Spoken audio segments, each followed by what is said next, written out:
Bem, o Nando Moura, ele comentou lá o vídeo do Zinob, falando sobre a origem do cristianismo.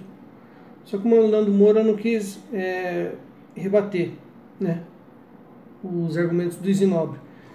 E ao invés de fazer isso, ele, com certeza, né, pelo Nando ser um canal grande, ele deve ter pesquisado lá no YouTube um canal de apologética, grande também, né, porque ele não se envolve com gente pequena. Aí ele achou de certo aquele canal lá do Dois Dedos de Teologia, viu que era um canal grande, tinha bastante pessoas, se não me engano, acho que estava com 90 mil inscritos. Aí depois de o Nando ter divulgado eles já pularam, de um dia para o outro, já pularam para 120 e poucos mil inscritos, 130 e poucos mil inscritos, né? Aí o Nando de certo viu o vídeo viu lá o canal deles, né? São vídeos assim bem produzidos, a câmera deles é uma câmera de boa qualidade, né? Deve ter gostado. Aí pela aparência, né, pela estética, o Nando escolheu aquele canal para representar ele numa resposta ao Zinob. Aí o Nando pediu para o canal Dois Dedos de Teologia responder ao Zinob por ele, né? E os dois rapazinhos do Dois Dedos de Teologia, que diga-se de passagem, eu já gravei um vídeo refutando um vídeo deles, vou deixar aqui na descrição. Eles foram gravar um vídeo em resposta ao Zinob.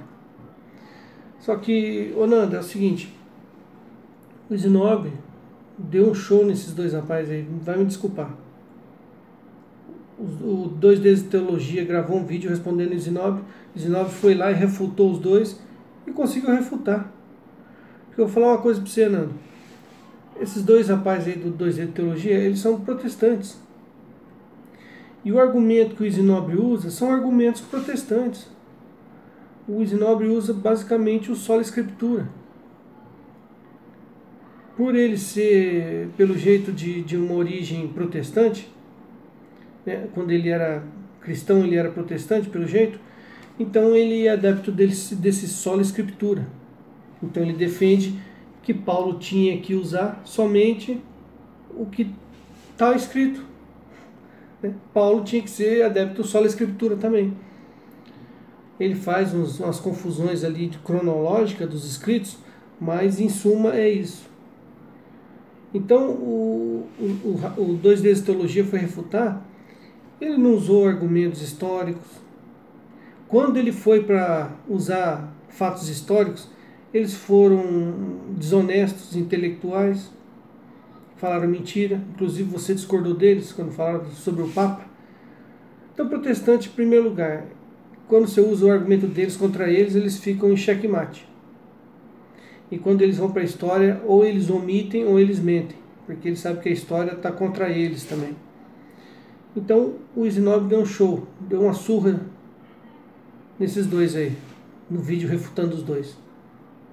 Eu vou gravar um vídeo refutando o Zinob em cima desse vídeo que ele fez, refutando Dois Dedos de Teologia. Porque nesse vídeo a gente pôde aprender um pouco mais sobre a interpretação que o Zinob tem das Escrituras e as fontes dele, porque para aquilo que ele gravou no primeiro vídeo. Então vamos começar o seguinte, eu quero começar esse vídeo explicando essa questão da fonte Q. Fonte Q que os rapazinhos do Dois Dedos de Teologia usaram, né, num dos argumentos deles. Essa tal de fonte Q, ela é fruto da chamada exegese histórico-crítica, criada ali no século XIX.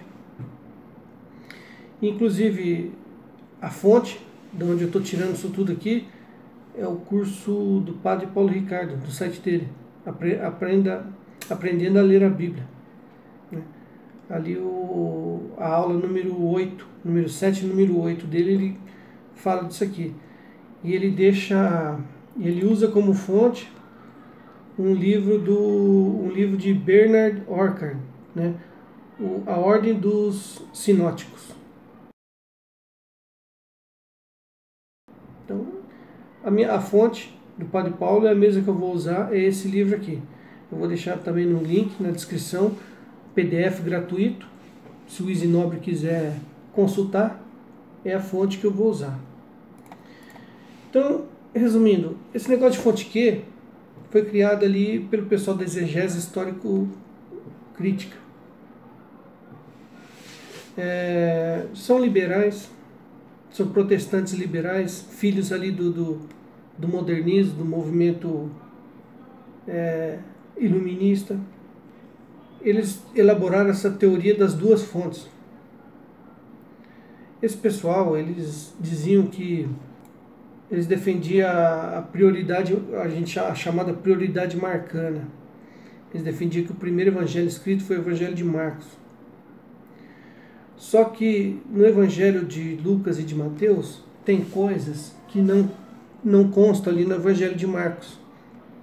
E daí eles elaboraram essa teoria da fonte Q. Então a fonte usada tanto por Lucas quanto por Mateus foi o evangelho de Marcos, mais essa chamada fonte Q. Só que isso é um argumento que nós cristãos nós não podemos aceitar essa teoria da fonte Q, pelo seguinte: se Mateus, que foi apóstolo, que presenciou, conviveu com Jesus Cristo, necessitou de uma outra fonte, né, de uma tal de fonte Q e do Evangelho de Marcos, que diga-se passagem, Marcos sequer acompanhou Jesus Cristo pessoalmente. Se o Evangelho de Mateus precisou dessas fontes, quer dizer que quem escreveu o Evangelho de Mateus não foi Mateus. Então, se você admite essa teoria da fonte Q, você está admitindo isso. Por que Mateus, que acompanhou Jesus, teria necessidade de ter uma segunda fonte? Então, essa é uma teoria que não pode ser adotada pelos cristãos. Isso aqui é uma resposta para o Zenobe, mas também é para os dois rapazinhos do dois dedos de teologia.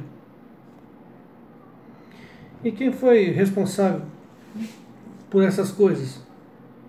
Essas teorias, essas ideias? Foram protestantes liberais. Immanuel Kant, Rudolf Bultmann, Adolf Harnack. Eles que criaram essa exegese histórico-crítica. E como a gente desmente eles? Bernard Ocker vai nos dizer nesse livro dele como que a gente faz isso. Indo às fontes primárias. Então, os relatos dos primeiros cristãos, eles desmentem isso, né? Dizendo que o primeiro evangelho não foi o evangelho de Marcos, né? E eles não falam em momento nenhum em nenhuma fonte que. Aí eu vou citar alguns escritos dos primeiros cristãos, né? E falando isso, colaborando para isso aí que eu estou dizendo. Por exemplo, Irineu de Lyon, né, que viveu ali entre o ano 130 e 202, mais ou menos, escreveu Adversus Hereses. No livro 3 do Adversus Hereses, ele fala, né, que o próprio apóstolo Mateus escreveu em hebraico, né, e escrevia enquanto Pedro pregava em Roma. E ele também dá essa sequência de Mateus, Marcos, Lucas e João. Irineu de Lyon. Clemente de Alexandria, que viveu entre o ano 150 e 215, né, escreveu o seguinte: os evangelhos que foram escritos por primeiro foram os evangelhos que contêm as genealogias. E ele escreve também: Marcos escreveu as pregações de Pedro e depois pediu que fossem feitas cópias. Clemente de Alexandria. Eusébio de Cesareia, viveu ali no século III, escreveu História Eclesiástica, a obra dele. E Eusébio de Cesareia, ele teve acesso à biblioteca de Cesareia, né, e aos escritos dos discípulos de Jesus. Em sua obra ele relata que Mateus escreveu o Evangelho dos Hebreus, que foi o único evangelho judaico, o único evangelho escrito em hebraico. E ele fala hebraico porque hebraico era usado tanto para hebraico quanto aramaico naquela época. Era chamado de hebraico, tanto hebraico quanto aramaico. Santo Agostinho de Hipona, viveu ali no século IV, escreveu em seu livro Consenso dos Evangelhos também essa ordem, né? Que os evangelhos teriam sido escritos por Mateus, Marcos, Lucas e João.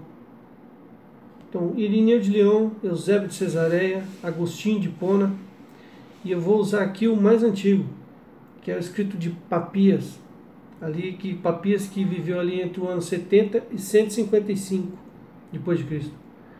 Ele escreveu Explicações das Sentenças do Senhor. Olha o que Papias escreveu. Papias, né, viveu no século I. Papias viveu no século I. Escreveu o seguinte: o presbítero também dizia o seguinte: Marcos, intérprete de Pedro, fielmente escreveu, embora de forma desordenada, tudo o que recordava sobre as palavras e atos do Senhor. De fato, ele não tinha escutado o Senhor, nem o seguido, mas como já dissemos mais tarde, seguiu a Pedro, que o instruía conforme o necessário, mas não compondo um relato ordenado das sentenças do Senhor. Portanto, Marcos em momento algum errou ao escrever as coisas conforme recordava. Sua preocupação era apenas uma: não omitir nada do que havia ouvido, nem falsificar o que transmitia. Isso aqui é sobre o Evangelho de Marcos. E o que ele fala sobre o Evangelho de Mateus? Mateus reuniu de forma ordenada na língua hebraica as sentenças de Jesus e cada um as interpretava conforme sua capacidade. Então, Papias, século I, dizendo: Marcos escreveu o Evangelho de Marcos e Mateus escreveu o Evangelho de Mateus. E quanto à fonte Q, não tem fonte Q. Não tem esse tal de fonte Q. Isso aí é coisa de teólogos liberais, né, do século XIX para cá.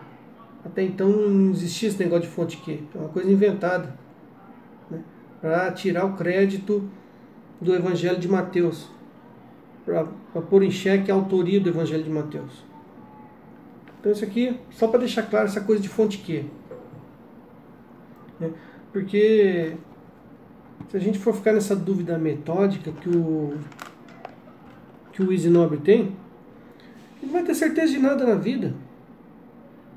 Se eu falar para você que está aí me ouvindo agora, falar para você, fecha os olhos, pensa na sua mãe. Pensou na sua mãe? Lembra dela, a imagem dela. Agora eu pergunto para você, você tem certeza absoluta que essa mulher que você diz que é sua mãe? Como você sabe? Você se lembra? Ou você crê nisso, tem certeza disso porque te contaram, porque documentos provam isso para você?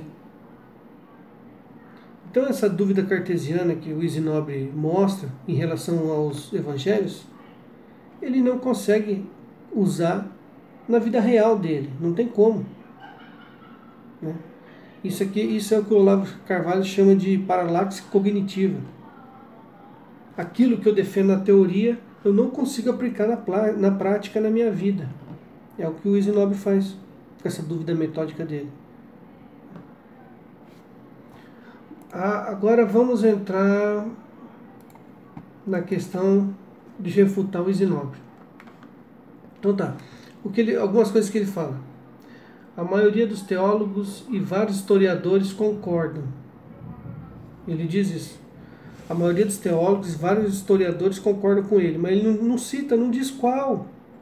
Ele diz que vai deixar a fonte lá na descrição do vídeo dele. Aí você vai ver nas fontes, não está citando os autores, né, os escritores.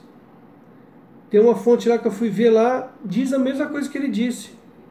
Vários autores e teólogos concordam que tal coisa e tal coisa. Eu quero saber nomes. Easy Nobre, de onde você tirou nomes, autores, pessoas que... Qual é essa maioria de teólogos que você falou? Historiadores. Quais que corroboram para isso que você afirmou? Eu quero nomes, estou esperando. Aí depois ele fala, Jesus falava coisas vazias, enquanto que Paulo codificou tudo em dogmas. essa implicância com dogmas, né? Essa coisa de protestante, novamente, essa raiz protestante que o Isinobre tem, essa implicância com dogmas. E o que é um dogma? Dogma é uma certeza, dogma é uma verdade. Dogma é uma coisa que quando você aprende, você tem que aderir àquilo. É uma verdade. Se uma pessoa falar para você, ó, Isinobre, veneno mata, você vai ter que aceitar aquilo. Independente de você querer ou não, veneno vai matar. Se daqui a 1000 anos alguém chegar e falar, ó, a partir de hoje, por decreto, por lei, veneno não mata mais. Vai continuar matando. É um dogma, é uma verdade. E Jesus deu à igreja a autoridade para definir quais são os dogmas, quais são essas verdades ou não. Está lá em Mateus capítulo 18, versículo 15 ao 17. Mostra Jesus dizendo quem que ia definir essa verdade, o que é certo ou não. Em caso de dúvida, quem que ia julgar quando surgisse uma dúvida? A igreja. 1 Timóteo capítulo 3, versículo 15, Paulo reafirma aquilo que Jesus falou. Você fala que Paulo fala uma coisa e Jesus diz outra? Não. Jesus falou uma coisa, Paulo reafirmou aquilo. Quem bate o martelo, quem decide é a igreja. Ponto final. E Lucas narra em Atos dos Apóstolos 2, versículo 42, que os apóstolos tinham uma doutrina em comum. Os cristãos perseveravam na doutrina dos apóstolos. É a doutrina, no singular, dos apóstolos, plural. Quer dizer que havia uma doutrina só dos apóstolos. E é nela que os cristãos, primeiríssimos cristãos, perseveravam. Aí você mostra mais um texto onde você se baseia que os cristãos estavam divididos. Alguns seguiam Pedro, outros seguiam Paulo, outros seguiam Jesus. E você mostra aquela passagem lá de 1 Coríntios, capítulo 1. Né? Fala, uns dizem que são de Paulo, outros de Cefa, outros de Cristo. Se a gente for ver aquele texto no contexto, o texto está afirmando justamente o contrário do que você falou. Você usa esse texto para dizer que os cristãos estavam divididos e que aquilo era comum. E se você ler no contexto, 1 Coríntios capítulo 1, versículo 10 ao 17, Paulo fala que aquilo estava acontecendo, só que aquilo era errado. Não devia acontecer daquela forma. Paulo estava corrigindo esse erro. Isso que você citou realmente está lá, só que Paulo diz que isso é um erro. As pessoas não deveriam se comportar daquele jeito. Em 1 Coríntios capítulo 11, versículo 1, Paulo ainda fala, tornai-vos os meus imitadores, como eu sou de Cristo. Paulo assume que ele imitava Cristo, ele fazia as mesmas coisas que Cristo, ele pregava as mesmas coisas que Cristo, ele imitava Cristo. Então você usa um texto fora de contexto, mas se a gente ler o texto dentro do contexto, a gente vai ver que ele desmente você. Isso aí é comum, é comum. Quem não tem experiência, quem pega a Bíblia de uma hora para outra para ler assim, comete esses erros. Aí você fala que no Concílio de Jerusalém havia divergências doutrinárias. Realmente havia e existe até hoje. Né? Só que o Concílio de Jerusalém mostra que havia um magistério, havia alguém que batia o martelo e decidia o que era certo e o que era errado. E eram os apóstolos. Inclusive você faz uma confusão que muitos protestantes fazem de dizer que no Concílio de Jerusalém Paulo defendeu uma coisa, Pedro defendeu outra. Né? Você diz que Pedro defendeu que o evangelho deveria ser pregado somente para os judeus. Paulo disse que tinha que ser pregado para os cristãos e eles brigaram por causa disso. Eu não sei onde você viu isso no texto. Eu não sei de onde você tirou isso. Que Pedro defendia uma coisa, Paulo defendia outra e eles brigaram, sinceramente. O texto fala o seguinte, Atos capítulo 15, versículos 6 ao 12. Reuniram-se os apóstolos e os anciãos para tratar dessa questão. Então quem decidia? Os apóstolos e os anciãos, os mais velhos. E eles que decidiam batiam o martelo. Entendeu? Então não tinha bagunça. Ao fim de uma grande discussão, Pedro levantou-se e lhes disse: Irmãos, vós sabeis que já há muito tempo Deus me escolheu dentre vós para que da minha boca os pagãos ouvissem a palavra do Evangelho e crescem. Ou seja, em primeiro lugar, o texto fala que ao fim de uma grande discussão. Então a discussão já tinha acabado. Pedro toma a palavra depois que a discussão tinha acabado. E ele toma a palavra para dizer que da boca dele é que os pagãos iriam ouvir a palavra, o Evangelho e crer. Como que ele é contra pregar para os pagãos se ele diz que da boca dele que vai sair o Evangelho pregado para os pagãos? Tem cabimento? Faz sentido uma coisa dessa? Mas é um erro comum que você cometeu e que muitos protestantes cometem também. O Concílio de Jerusalém mostra que Pedro, Tiago e os outros anciãos que estavam em Jerusalém tinham a palavra final quando havia divergência doutrinal. É isso que o Concílio de Jerusalém mostra. Aí você fala que tudo que Paulo ensinou tinha que ter o correspondente nos evangelhos. Será mesmo? Será que a Bíblia diz isso? João, o Evangelho de João, capítulo 20, versículo 30. E o Evangelho de João, capítulo 21, versículo 25. Vai desmentir você. Lá diz que Jesus ensinou muitas coisas e fez muitas coisas que não foram escritas. Lucas 10, capítulo 16 fala: quem vos ouve, a mim ouve. Quem vos rejeita, a mim rejeita. Você está entendendo? Ele deu autoridade, autonomia e autoridade para os apóstolos. Quem vos ouve, a mim ouve. Quem vos rejeita, a mim rejeita. E Marcos 16, versículo 15 e 16. E disse-lhes: ide por todo o mundo e pregai o evangelho a toda criatura. Quem crer e for batizado será salvo, mas quem não crer será condenado. Crê em quem? Nos apóstolos. Foi ele que Jesus disse: ide por todo o mundo e pregai o evangelho. Jesus não falou: eu vou sair pelo mundo pregando o evangelho. Jesus deu essa incumbência para os apóstolos. Quem vai pregar o evangelho vão ser vocês. Aí você fala que muitas coisas que Jesus ensinava os apóstolos não entendiam, né? Isso eu concordo. Inclusive a Igreja Católica também concorda, admite isso. Os dois rapazinhos do 2D de Teologia não concordam, né? Mas o que a Bíblia fala sobre isso? Vamos ver. João capítulo 16, versículo 12 e 13. Muitas coisas ainda tenho a dizer-vos, mas não as podeis suportar agora. Quando vier o Paráclito, o Espírito da verdade, ensinar-vos-á toda a verdade. Porque ele não falará por si mesmo, mas dirá o que ouvir e anunciar-vos-á todas as coisas que virão. Jesus, ele deixou isso bem claro. Eu tenho muita coisa para ensinar para vocês, mas vocês não estão preparados para receber o que eu tenho para ensinar. Mas quando eu enviar o Paráclito, o Espírito Santo, ele vai ensinar a vocês todas as coisas e os farão relembrar do que eu ensinei. Pronto, está explicado. Agora, como você é um ateu, Isnoca, você não deve acreditar nesse tipo de coisa, né?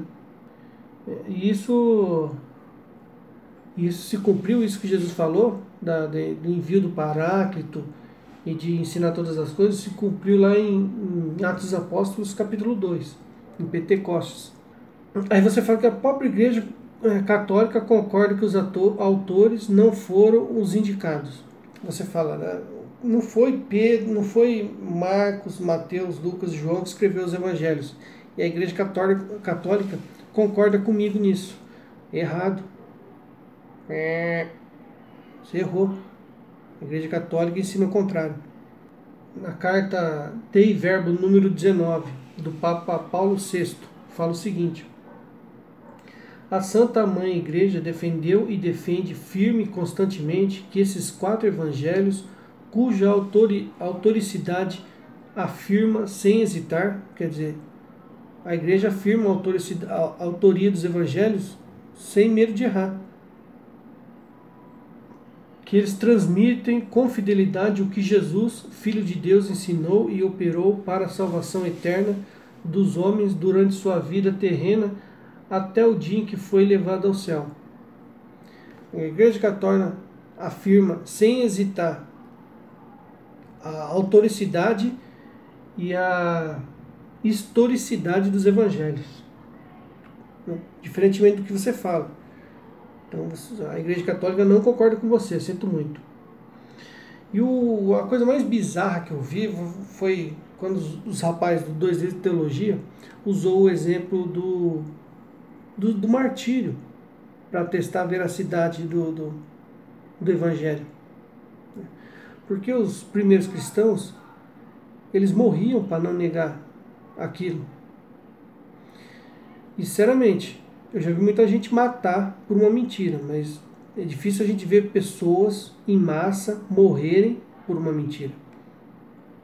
Aí você fala, não, mas se isso for verdade, a gente vai ter que aceitar o Islã também, porque o Islã lá, eles morrem, eles matam e se matam por causa do Islã. Mas há uma diferença entre você morrer, ser martirizado, e você matar. Os cristãos eram martirizados e não tinha nenhuma promessa de recompensa para eles. Ao contrário dos jihadistas islâmicos. Eles vão, matam, se matam. Então, quer dizer, eu não vi ninguém ser martirizado. Pelo contrário, eles matam e se matam, cometem um suicídio com a promessa de uma recompensa. Vai ter um céu com não sei quantas virgens esperando por eles. Eles fazem aquilo a troco de uma recompensa, né? Os cristãos não. Você vê algum lugar falando que os cristãos que morreram porque no céu ia ter uma recompensa para eles? Não. O próprio céu em si é recompensa. Fora isso, não vai ter mais recompensa nenhuma lá. O simples fato deles estarem junto com Deus já é a própria recompensa deles. Então não vai comparar os mártires cristãos com essa raça desgraçada de jihadista, terrorista islâmico. Não tem nada a ver uma coisa com a outra. Então, em suma, é isso, né? Infelizmente, o Nando pediu para um canal protestante, respondeu Isinobre. Só que a gente sabe que protestante é assim, cara. Quando você usa o argumento deles contra eles, eles ficam no beco sem saída. E quando eles vão apelar para historicidade, para a história, eles mentem. Ou eles omitem, ou eles mentem. Infelizmente. Eu vou esperar a segunda parte da refutação do Isinobre. E na segunda parte eu vou comentar de novo. Esqueci de falar uma coisa. O argumento aqui que você usou, que eu esqueci de comentar. O fato de que os evangelhos terem sido escritos décadas depois do fato que foi narrado, tirar o crédito dos evangelhos, né? Porque, será que eles iam lembrar de tudo que aconteceu, do jeitinho que aconteceu, né? Escrevendo décadas depois, né? Como que eles iam lembrar de tudo? Exatamente o fato de terem sido escritos décadas depois, por autores diferentes, né, em períodos diferentes, em lugares diferentes, né? Então há uma distância cronológica, temporal, há uma distância geográfica entre eles, e mesmo assim o relato deles bate um com o do outro. É praticamente igual um do outro, tanto é que é chamado de sinóticos. Então isso, ao invés de tirar a legitimidade e a veracidade dos evangelhos, isso corrobora para a veracidade dos evangelhos. O fato de ser escrito décadas depois, por pessoas que estavam em lugares diferentes, né, em períodos diferentes, e mesmo assim uma história bater com a outra,